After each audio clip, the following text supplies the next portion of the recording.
जय श्री कृष्ण। कार्तिक मास शुक्ल पक्ष की प्रबोधिनी एकादशी महात्म्य। युधिष्ठिर ने पूछा, श्री कृष्ण, मैंने आपके मुख से रमा का यथार्थ महात्म्य सुना। हे मानद, अब कार्तिक के शुक्ल पक्ष में जो एकादशी होती है उसकी महिमा बताइए। भगवान श्री कृष्ण बोले, राजन, कार्तिक के शुक्ल पक्ष में जो एकादशी होती है उसका जैसा वर्णन लोक स्रष्टा ब्रह्मा जी ने नारद जी से किया था वही मैं तुम्हें बतलाता हूँ। नारद जी ने कहा, पिताजी, जिसमें धर्म कर्म में प्रवृत्ति करने वाले भगवान गोविंद जागते हैं, उस प्रबोधनी एकादशी का महात्म्य बताइए। ब्रह्मा जी बोले, हे मुनि श्रेष्ठ, प्रबोधनी का महात्म्य पाप का नाश, पुण्य की वृद्धि तथा उत्तम बुद्धि वाले पुरुषों को मोक्ष प्रदान करने वाला है। समुद्र से लेकर सरोवर तक जितने भी तीर्थ है वे सभी अपने महात्म्य की तिथि का तब तक ही गर्जना करते हैं जब तक कि कार्तिक मास में भगवान विष्णु की प्रबोधनी तिथि नहीं आ जाती। प्रबोधनी एकादशी को एक ही उपवास कर लेने से मनुष्य 1000 अश्वमेध तथा 100 राजसूय यज्ञ का फल पा लेता है। बेटा, वो दुर्लभ है जिसकी प्राप्ति असंभव है तथा जिसे त्रिलोक में किसी ने भी नहीं देखा है।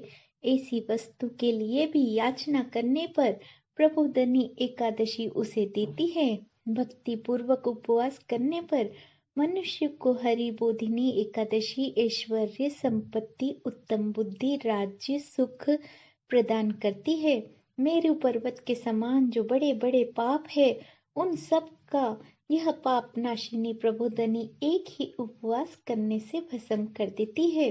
पहले के हजारों जन्मों में जो पाप किए गए हैं उन्हें प्रबोधनी की रात्रि का जागरण रुई की ढेरी के समान भस्म कर डालता है। जो लोग प्रबोधनी एकादशी का मन से ध्यान करते हैं तथा जो इसके व्रत का अनुष्ठान करते हैं उनके पितर नरक के दुखों से छुटकारा पाकर भगवान विष्णु के परम धाम को चले जाते हैं। हे ब्राह्मण, अश्वमेध आदि यज्ञों में भी जिस फल की प्राप्ति कठिन है वह प्रबोधनी एकादशी को जागरण करने से अनायास ही मिल जाता है। संपूर्ण तीर्थों में नहाकर स्वर्ण तथा पृथ्वी दान करने से जो फल मिलता है वह श्री हरि के निमित्त जागरण करने मात्र से मनुष्य प्राप्त कर लेता है। जैसे मनुष्य के लिए मृत्यु अनिवार्य है उसी प्रकार धन संपत्ति मात्र भी क्षण भंगुर है। ऐसा समझकर एकादशी का व्रत करना चाहिए।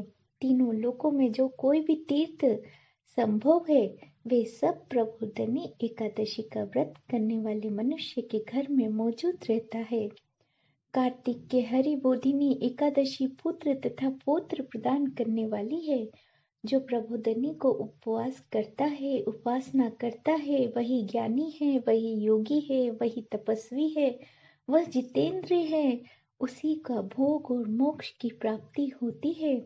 हे बेटा, प्रबोधिनी एकादशी को भगवान विष्णु के उद्देश्य से मानो जो स्नान, दान, जप, होम करता है वह सब अक्षय होता है। जो मनुष्य उस तिथि को उपवास करके भगवान माधव की भक्ति पूर्वक पूजा करते हैं वे 100 जन्मों के पापों से छुटकारा पा जाते हैं। इसके व्रत के द्वारा देवेश्वर जनार्दन को संतुष्ट करके मनुष्य संपूर्ण दिशाओं को अपने तेज से प्रकाशित करता हुआ श्री हरि के वैकुंठ धाम को जाता है। प्रबोधनी को पूजित होने पर भगवान गोविंद मनुष्य के बचपन, जवानी, बुढ़ापे में किए हुए 100 जन्मों के पापों को चाहे वे अधिक हो या कम हो धो डालते हैं। अतः सर्वथा प्रयत्न करके संपूर्ण मनोवांछित फलों को देने वाली देवाधिदेव जनार्दन की उपासना करनी चाहिए। हे बेटा नारद, जो भगवान विष्णु के भजन में तत्पर होकर कार्तिक में पराये अन्न का त्याग करता है वह चंद्रायन व्रत फल पाता है। जो प्रतिदिन शास्त्रीय चर्चा से मनोरंजन करते हुए कार्तिक मास व्यतीत करता है वह अपने संपूर्ण पापों को जला डालता है। 10,000 यज्ञों का फल प्राप्त करता है। कार्तिक मास में शास्त्रीय कथा के कहने सुनने से भगवान मधुसूदन जैसा संतोष होता है वैसा उन्हें यज्ञ, दान अथवा जप आदि से भी नहीं होता। जो शुभ कर्म परायण पुरुष कार्तिक मास में एक या आधा श्लोक भी भगवान विष्णु की कथा बाँचते हैं, उन्हें 100 गोदान का फल मिलता है। हे महामुने, कार्तिक में भगवान केशव के सामने शास्त्र का स्वाध्याय तथा श्रवण करना चाहिए। हे मुनि श्रेष्ठ, जो कार्तिक में कल्याण प्राप्ति के लोभ से श्री हरि की कथा का प्रबंध करता है, वह अपनी 100 पीढ़ियों को तार देता है। जो मनुष्य सदा नियम पूर्वक कार्तिक मास के भगवान विष्णु की कथा सुनता है, उसे सहस्त्र गोदान का फल मिलता है। और जो प्रबोधनी एकादशी के दिन श्री विष्णु की कथा का श्रवण करता है, उसे 7 दीपों के युक्त पृथ्वी दान करने का फल प्राप्त होता है। हे मुनिश्रेष्ठ, जो भगवान विष्णु की कथा सुनकर अपनी शक्ति के अनुसार कथा वचन की पूजा करते हैं, उन्हें अक्षय लोक की प्राप्ति होती है। हे नारद, जो मनुष्य कार्तिक मास में भगवत संबंधित गीत शास्त्र विनोद के द्वारा समय बिताता है, उसकी पुनरावृत्ति मैंने नहीं देखी। मैंने जो पुण्यात्मा पुरुष भगवान के समक्ष गान नृत्य वाद श्री विष्णु की कथा कहता है, वह तीनों लोक के ऊपर विराजमान होता है। हे मुनिश्रेष्ठ, कार्तिक की प्रबोधनी एकादशी के दिन बहुत से फल फूल कपूर अर्गजा और कुमकुम के द्वारा श्री हरि की पूजा करनी चाहिए। एकादशी आने पर धन की कंजूसी नहीं करनी चाहिए, क्योंकि उस दिन दान आदि करने से असंख्य पुण्य की प्राप्ति होती है। प्रबोधनी को जागरण के समय शंख में जल लेकर फल तथा नाना प्रकार के द्रव्यों तथा श्री जनार्दन को अधैर्य देना चाहिए। संपूर्ण तीर्थों में स्नान करने तथा सब प्रकार के दान देने से जो फल मिलता है, वही प्रबोधनी एकादशी को अधैर्य देने से करोड़ गुना होकर प्राप्त होता है। हे देवर्षि, अधैर्य के पश्चात भोजन आच्छादन दक्षिणा आदि के द्वारा भगवान विष्णु की प्रसन्नता के लिए गुरु की पूजा करनी चाहिए।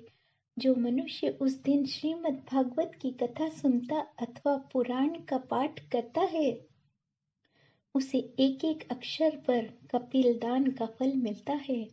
हे मुनिश्रेष्ठ, कार्तिक मास में जो मनुष्य अपनी शक्ति के अनुसार शास्त्रोक्त रीति से वैष्णव व्रत का पालन करता है, उसकी मुक्ति अविचल है। केतकी के एक पत्ते से पूजित होने पर भगवान गरुड़ ध्वज 1000 वर्ष तक अत्यंत तृप्त रहते हैं। हे देवर्षि, जो अगस्त के फूल से भगवान जनार्दन की पूजा करते हैं, उसके दर्शन मात्र से नरक की आग बुझ जाती है। हे वत्स, जो कार्तिक में भगवान जनार्दन को तुलसी के पत्र और पुष्प अर्पण करते हैं, उनका जन्म भर का किया हुआ सारा पाप भस्म हो जाता है। हे मुने, जो प्रतिदिन दर्शन स्पर्श ध्यान नाम कीर्तन सत्वन अर्पण सेचन नित्य पूजन और नमस्कार करके तुलसी में 9 प्रकार की भक्ति करते हैं, वे कोटि सहस्त्र युगों तक पुण्य का विस्तार करते हैं। हे नारद, सब प्रकार से फूलों और पत्तों को चढ़ाने से जो फल होता है, वह कार्तिक मास में तुलसी के एक पत्ते से मिल जाता है। कार्तिक आया देखकर प्रतिदिन नियम पूर्वक तुलसी के कोमल पत्तों से महाविष्णु श्री जनार्दन का पूजन करना चाहिए। 100 यज्ञों द्वारा देवताओं का यजन करने और अनेक प्रकार के दान देने से जो पुण्य होता है, वह कार्तिक में तुलसी दल मात्र से केशव की पूजा करने पर प्राप्त हो जाता है। जय श्री कृष्ण।